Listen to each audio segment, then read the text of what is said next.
अस्सलाम वालेकुम दोस्तों, मां तव्हांजो होस्ट फिदा हुसैन ऐं मूंसां गॾु मौजूदु आहे सिंध जो आवाज़ ऐं बहितरीनु आर्टिस्ट सरमद अयाज़ साहब। सरमद अयाज़ साहब सां कैशरी कंदासीं पहिरें एपिसोड में। ऐं सलाम था चऊं, सरमद साईं कीअं आहियो? ख़ुशि आहियो? तबियत सही आहे? वालेकुम सलाम साईं फिदा हुसैन साहब, वॾियूं महिरबानियूं। बहितरीनु साईं, तव्हांखे ईअं पुछा कंदा हलंदासीं त तव्हांखे केतिरो टाइम थियो आहे हिन फील्ड में? सर 24 साल मूंखे थिया आहिनि। वाह माशाल्लाह, 24 साल हिकु बहितरीनु वॾो उस्ताद सरमद खां मुतासिर थी करे ऐं उन सां मिली करे ऐं मूं जेको राग जी बाक़ाइदगी सां शुरूआति कई। हा बहितरीनु। सरमद सिंधी त हिकु वॾो नालो आहे असांजी हिन धरती जो, हिन बरे सगीर जो। त तव्हां सरमद सिंधी साहब सां गॾु टाइम गुज़ारियो? बिल्कुलु बिल्कुलु, मां हुन खां इजाज़त वठी ॻाइण जी। अच्छा, कादिर बख़्श मिठू ओॾी महिल मौजूदु हुयो।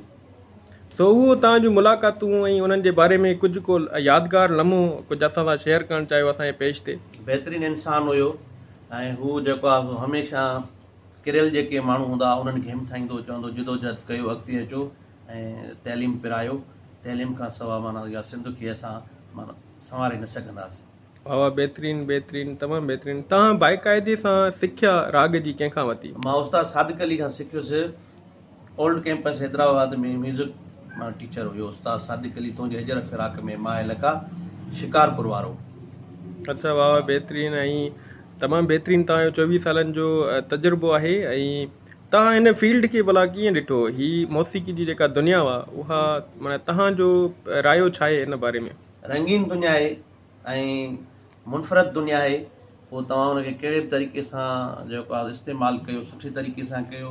जे तव्हां बेकार तरीक़े सां इस्तेमालु कंदो त तव्हां पाण ख़राबु थी वेंदो। मौसीक़ी हिकु जेको आहे सो जिदत आहे ऐं रंगीन दुनिया आहे। अच्छा, जीअं माना काफ़ी सारियूं ॻाल्हियूं मशहूरु आहिनि। ईअं तव्हां खां माना दोस्ताणो हिकिड़ो सुवालु आहे। ॿुधो वियो आहे त मीडिया सां राब्तो ऐं वास्तो रखण वारा माण्हू बेवफ़ा हूंदा आहिनि। छा हिन में केतिरी सदाकत आहे? न, मीडिया सां जेके राब्तो रखनि था बेवफ़ा माण्हू न हूंदा आहिनि।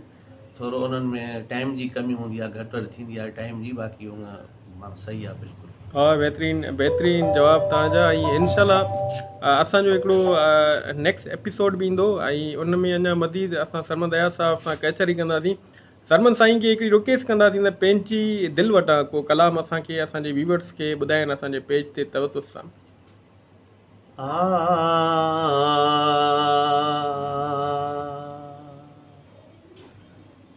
अखियुनि खे आहीं में अजब जहिड़ियूं आदतूं, सूर पराए साथ जा वञियो वियाइन।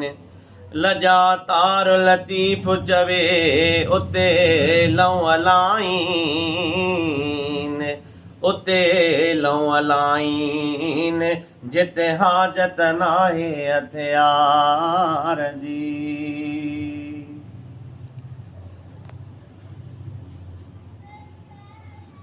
दिल जे वीरान ऋण ते ककर बाउरा,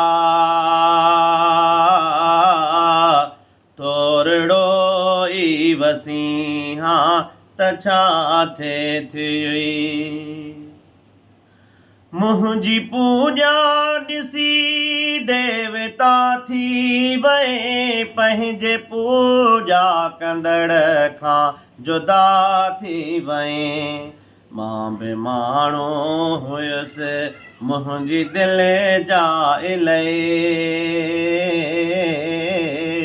तूं बि इंसान थी हा त छा थिए थी। सावे रातूं घड़ीअ खन सड़ीअ दिलि मथां,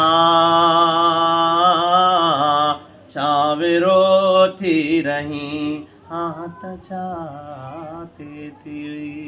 तमामु बहितरीनु साईं, तमामु बहितरीनु। तव्हांजे आवाज़ जी छा ॻाल्हि कजे। बिल्कुलु ईअं पियो लॻे त सरमद सिंधी जो हिकिड़ो फील पियो अचे। ईअं लॻे पियो ॼण सिंध ॻाए पई। माशाल्लाह, बहितरीनु बहितरीनु।